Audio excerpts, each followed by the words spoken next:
Hi hello ಎಲ್ಲರಿಗೂ ನಮಸ್ತೆ, welcome to review from Nayak. So ಇವತ್ತು ನಾವು ರಾಜಾ ಸಾಬ್ದು ಮೂವಿ ಟ್ರೈಲರ್ ರಿವ್ಯೂ ಮಾಡೋಣ. ಸೊ ಬನ್ನಿ, ನಾವು ಮಾಡೋ ಕಂಟೆಂಟು ನಿಮಗೆ ಇಷ್ಟ ಆಗಿದರೆ, ನಾವು ಮಾಡೋ ರಿವ್ಯೂ ನಿಮಗೆ ಇಷ್ಟ ಆಗಿದ್ರೆ ಸಬ್ಸ್ಕ್ರೈಬ್ ಮಾಡೋದು ಮತ್ತು ಫಾಲೋ ಮಾಡೋದನ್ನ ಮರಿಬೇಡಿ. ಸೊ 9ನೇ ತಾರೀಕು ಬರೀ ಜನನಾಯಕನ ಅಷ್ಟೇ ಅಲ್ಲ, ಇನ್ನೂ ಒಂದು ಬಿಗ್ ಪ್ಯಾನ್ ಇಂಡಿಯಾ ಮೂವಿನೇ ರಿಲೀಸ್ ಆಗ್ತಾ ಇದೆ. ಸೊ ಅದು ರಾಜಾ ಸಾಬ್. ಈ ಬಿಗ್ ಕ್ಲಾಶ್ ಅವಶ್ಯಕತೆ ಇರಲಿಲ್ಲ, ಒಂದು ವೀಕ್ ಹೆಚ್ಚು ಕಮ್ಮಿ ಆಗಿದ್ರು ನಡೀತಿತ್ತು. ಈ ತಿಂಗಳೇನಂತ ಬೇರೆ ಬೇರೆ ದೊಡ್ಡ ಮೂವಿ ಬರೋ ಅಂತ ಏನಿಲ್ಲ. ಸೊ ಓಕೆ, ಇಬ್ಬರು ಕೂಡ ಅವ್ರವ್ರ ಡೇಟ್ನ ಬಿಟ್ಕೊಡೋವಂಥ ಯಾವುದೇ ಕಾರಣಕ್ಕೂ ಚಾನ್ಸಸ್ಗಳು ಕಾಣಿಸ್ತಿಲ್ಲ. ಸೊ ನೋಡೋಣ ಯಾರ್ದು ಯಾವ ಲೆವೆಲಲ್ಲಿ ಮೂವಿ ಇದೆ. ರಾಜಾ ಸಾಬ್ದು ಟ್ರೈಲರ್ ಅಂತೂ ನೋಡಿದೆ. ರಾಜಾ ಸಾಬ್ ಟ್ರೈಲರ್ ಓಕೆ, ಚೆನ್ನಾಗಿದೆ. ನಾನು ಚೆನ್ನಾಗಿಲ್ಲ ಅಂತ ಹೇಳಲ್ಲ, ಎಕ್ಸ್ಟ್ರಾಡಿನರಿ ಅಂತ ಹೇಳಲ್ಲ, ಚೆನ್ನಾಗಿದೆ. ಬಟ್ ಏನಂದರೆ ಇದರಲ್ಲಿ ಮೂವಿಲಿ ಮೈನಸ್ ಪಾಯಿಂಟ್ ಫಸ್ಟು, ಇನ್ನೂ ಕೂಡ VFX ಮತ್ತು CGI ಮೇಲೆ ವರ್ಕ್ ಕಂಪ್ಲೀಟ್ ಆಗಿಲ್ಲ. ಟ್ರೈಲರ್ 1 ಕೂಡ ನೋಡಿದ್ವಿ, ಸೇಮ್. ಟ್ರೈಲರ್ 2.0 ಕೂಡ ಸೇಮ್. ಇನ್ನೂ ಬೆಟರ್ ಮಾಡ್ಬೋದಾಗಿತ್ತು.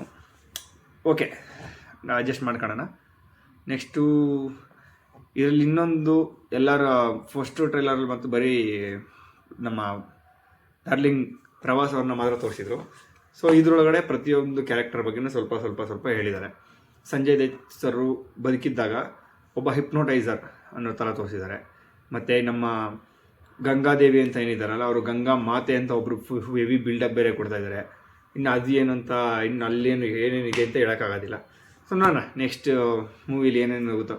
ಬಟ್ ಲಾಸ್ಟಲ್ಲಿ ಒಂದು ಸೀನು ನೆಸಸರಿ ಇರಲಿಲ್ಲ, ಆ ಜೋಕರ್ ತೋರಿಸೋವಂಥದ್ದು. ಅದೇ ಇವಾಗ ಎಲ್ಲರ ಬಾಯಲ್ಲೂ ಓಡ್ತಾ ಇರೋದು ಆ ಜೋಕರ್ ಸೀನ್. ಅದೇನು ಚೆನ್ನಾಗಿ ಕಾಣಿಸ್ತಾ ಇಲ್ಲ, ಸುಮ್ಮನೆ ಏನಕ್ಕೆ ಮಾಡಿದ್ದಾರೆ ಅದನ್ನು, ಜೋಕರ್ ಥರ ಏನಕ್ಕೆ ಮಾಡಿದ್ದಾರೆ ಅಂತಲೇ ಗೊತ್ತಿಲ್ಲ ಅಂತ ಎಲ್ಲರೂ ಮಾತಾಡ್ತಿದ್ದಾರೆ. ಓಕೆ ನೋಡೋಣ, ಅದು ಏನು ಜಸ್ಟ್ ಪ್ರಮೋಷನಲ್ ಮೆಟೀರಿಯಲ್ಲ ಇಲ್ಲ ಮೂವಿಲಿ ಆ್ಯಕ್ಚುಲಿ ಅದೇ ಥರ ಇದೆಯಾ, ಮೂವಿಲಿ ನೋಡಿದ್ಮೇಲೆ ಗೊತ್ತಾಗೋದು. ಸೊ ಮೂವಿ ಬಂದ್ಬಿಟ್ಟು ಮೂವಿ ಬಂದ್ಬಿಟ್ಟು ಒಂದು ಕಡೆ ಸೈಂಟಿಫಿಕ್ಕಾಗಿ ತೋರಿಸ್ತಾ ಇದ್ದಾರೆ, ಇನ್ನೊಂದು ಕಡೆ ಫುಲ್ಲು ಹಾರರು ಮತ್ತು ಏನೋ ಮ್ಯಾಜಿಕಲ್ ಪವರ್ಸ್ ಇರೋ ಥರ ತೋರಿಸ್ತಾ ಇದ್ದಾರೆ. ದೆನ್ ನೆಕ್ಸ್ಟು ನೋಡೋಕೆ ಹೋದರೆ ಮತ್ತು ನಮ್ಮ ಏನು ಡಾರ್ಲಿಂಗ್ ಪ್ರಭಾಸ್ ಸರ್ ಇದ್ದಾರೆ, ಅವ್ರನ್ನ ಒಂದು ಸೀನಲ್ಲಿ ಅವ್ರನ್ನೂ ಸ್ವಲ್ಪ ವಯಸ್ಸಾಗಿರೋ ಥರ ತೋರಿಸ್ತಾ ಇದ್ದಾರೆ. ಅವ್ರ ಮೇಲೆ ಏನು ನಮ್ಮ ಸಂಜಯ್ ದತ್ ಅವ್ರ ಆತ್ಮ ಏನಾದರೂ ಬಂದಿದೆಯಾ ಏನು ಅಂತ ಅದು ಗೊತ್ತಿಲ್ಲ, ಇಲ್ಲ ಅವ್ರದ್ದೇ ಏನಾದರೂ ಒಂದು ಅವ್ರ ತಂದೆನೋ ಇಲ್ಲ ಅವ್ರ ತಾತನೋ ಕ್ಯಾರೆಕ್ಟರೋ ಗೊತ್ತಿಲ್ಲ. ಬಟ್ ಲಾಸ್ಟ್ ಸೀನಲ್ಲಿ ನೀವು ನೋಡ್ಬೋದು, ಫುಲ್ಲು ಪೂರ್ತಿಯಾಗಿ ರೊಟೇಟ್ ಆಗಿ ಒಂದು ಕಡೆ ಸ್ಟಾಪ್ ಆಗ್ತಾರೆ. ಅದು ಮಾತ್ರ ಸಾಕಾದಾಯಿತು ನೋಡೋದಕ್ಕೆ. ಇನ್ನೆಲ್ಲ ವಿಜುವಲ್ಸ್ ವೈಸ್ ಓಕೆ. VFX ಮೇಲೆ ಮಾಡಿದರೆ ಇನ್ನೂ ಚೆನ್ನಾಗಿರೋದು. ನಾನು ಆದಿಪುರುಷ್ ಥರ ಅಷ್ಟೊಂದು ಕೆಟ್ಟದಾಗೇನಿಲ್ಲ, ಚೆನ್ನಾಗಿದೆ. VFX ಚೆನ್ನಾಗಿಲ್ಲ ಅಂತ ಏನು ಹೇಳ್ತಿಲ್ಲ, ಪೂರ್ತಿ ಡಿಸಾಸ್ಟರ್ ಅಂತ ಏನು ಹೇಳ್ತಿಲ್ಲ. ಓಕೆ, ಒಂದು ಸ್ಟೆಪ್ ಮುಂದೆನೇ ಇದೆ.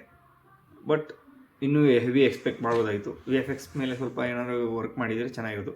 ಇನ್ನೊಂದು, ಹೆಂಗೆ ಜಯನಾಯಕನಂತೂ ಕನ್ನಡದಲ್ಲಿ ಇರಲಿಲ್ಲ, ಬಟ್ ಇದು ಕನ್ನಡದಲ್ಲಿದೆ. ರಾಜಾ ಸಾಬ್ದು ಕನ್ನಡದಲ್ಲಿ ಟ್ರೈಲರ್ ಇದೆ, ನೋಡಿದೆ.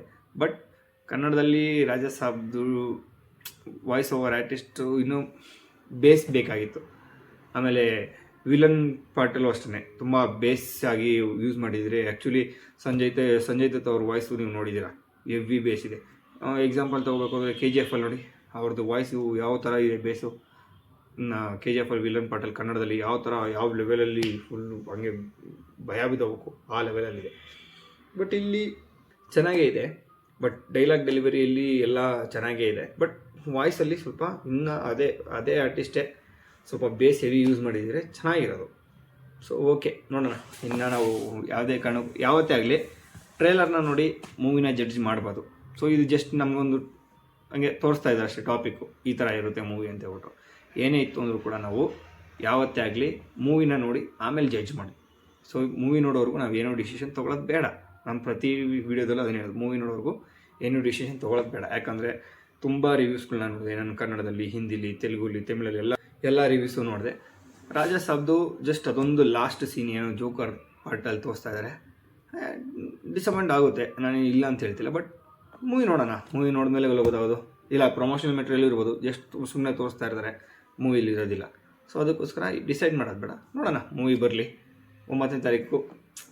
ಟೆನ್ಷನ್ ಏನಂದರೆ 9ನೇ ತಾರೀಕು ಎಲ್ಲೆರಡು ಮೂವಿ ನೋಡಬೇಕು, ಅದೇ ಬೇಜಾರು. ಇನ್ನು ನಾನು ಹೋಗೋದು ನೈಟ್ ಶೋ, ಅಲ್ಲೇ 2 ಶೋ ನೋಡೋಕ್ಕಾಗೋದಿಲ್ಲ, ಮತ್ತು ಅದನ್ನು ನೆಕ್ಸ್ಟ್ ಬಿಟ್ಕೊಂಡು ಇನ್ನೊಂದು ಶೋ ಹೋಗಲೇಬೇಕು. ಸೊ ಓಕೆ ನೋಡೋಣ ಯಾವ ಥರ ಇದೆ, ಯಾವ ಥರ ಯಾವ ಥರ ಇದೆ ಅಂತ ಮೂವಿ.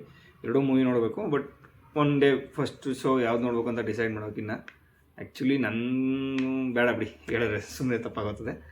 ಸೊ ನೋಡೋಣ ಫಸ್ಟ್ ಡೇ ಯಾವ ಶೋ ಸಿಗುತ್ತೆ, ಎಕ್ಸ್ಪೆಷಲಿ ಯಾವ ಶೋ ಸಿಗುತ್ತೆ ಆ ಶೋ ನೋಡ್ತೀನಿ. ಇಂಥವ್ರದ್ದೇ ಶೋ ಅಂತ ಹೇಳೋಕ್ಕೆ ಹೋಗೋದಿಲ್ಲ, ತಪ್ಪಾಗೋತ್ತದೆ. ಯಾವ ಶೋ ಸಿಗುತ್ತೆ ಆ ಶೋನೇ ಹೋಗಿ ನೋಡೋಣ. ಸೊ ಎಲ್ಲರೂ ಕೂಡ ನೋಡಿ, ಇಬ್ಬರು ಕೂಡ ಒಬ್ಬ ಬಿಗ್ ಆರ್ಟಿಸ್ಟ್, ಏನು ಯಾರೊಬ್ಬ ಈಗಾಗ ಬಂದಿರೋ ಆರ್ಟಿಸ್ಟ್ ಅಂತ ಹೇಳೋಂಗಿಲ್ಲ, ಇಬ್ಬರು ಕೂಡ ತುಂಬ ದೊಡ್ಡ ಆರ್ಟಿಸ್ಟು. ನೋಡಿ ಈಗ ರೀಸೆಂಟಾಗಿ ಪ್ರಭಾಸ್ ಸರ್ರು ತುಂಬ ಮೂವಿಗಳು ಸೆಲೆಕ್ಟ್ ಮಾಡಿದರು. ನೆಕ್ಸ್ಟು ಬಾಹುಬಲಿ ಅವ್ರದ್ದು ಮತ್ತೆ ಹಿಟ್ ಆಗಿದ್ದು ಸಲಾರೆ. ಆದರೆ ಮಧ್ಯದಲ್ಲಿ ಬಂದೋಗಿದ್ದು ಮೂವಿ ಯಾವುದು ಚೆನ್ನಾಗಿಲ್ಲ ಅಂತ ಹೇಳೋಂಗಿಲ್ಲ, ಎಲ್ಲ ಕೂಡ ಚೆನ್ನಾಗಿದ್ದಾವೆ. ಅವ್ರ ಆ್ಯಕ್ಟಿಂಗಲ್ಲೂ ಏನಿಲ್ಲ ಅನ್ನಂಗಿಲ್ಲ, ಎಲ್ಲ ಆ್ಯಕ್ಟಿಂಗ್ ವೈಸು ತುಂಬ ಚೆನ್ನಾಗಿ. ಏನೋ ಸ್ವಲ್ಪ ಆದಿಪುರುಷ ಎಲ್ಲರಿಗೂ ಕೂಡ ತುಂಬ ಅಂದರೆ ತುಂಬ ಡಿಸಪಾಯಿಂಟ್ ಮಾಡ್ತು. ಓಕೆ, ಏನು ಮಾಡೋದಕ್ಕಾಗೋದಿಲ್ಲ, ಅದು ಅವ್ರ ಕೈಲಿರೋದಿಲ್ಲ.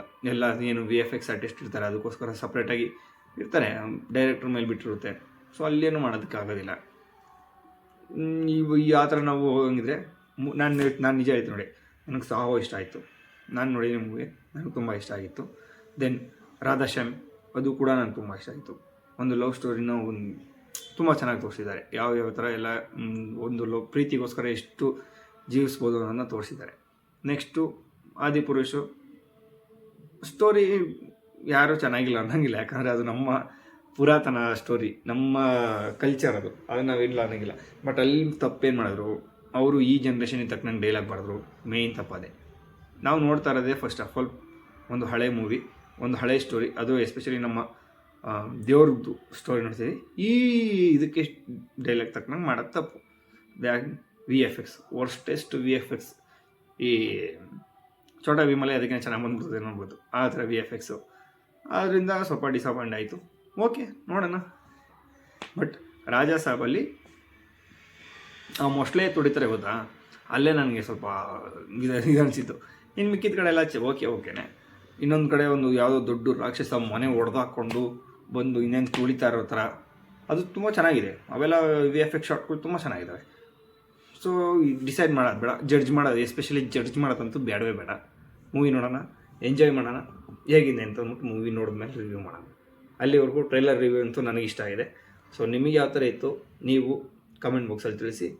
ನನ್ನ ರಿವ್ಯೂ ನಿಮಗಿಷ್ಟ ಆಗಿದ್ರೆ ದಯವಿಟ್ಟು ಸಬ್ಸ್ಕ್ರೈಬ್ ಮಾಡಿ, ಫಾಲೋ ಮಾಡಿ. ಒಂದು ಹೆಜ್ಜೆ ಮುಂದಿಡ್ಬೇಕಂದ್ರು ಅದಕ್ಕೇನ್ರ ಇವಾಗ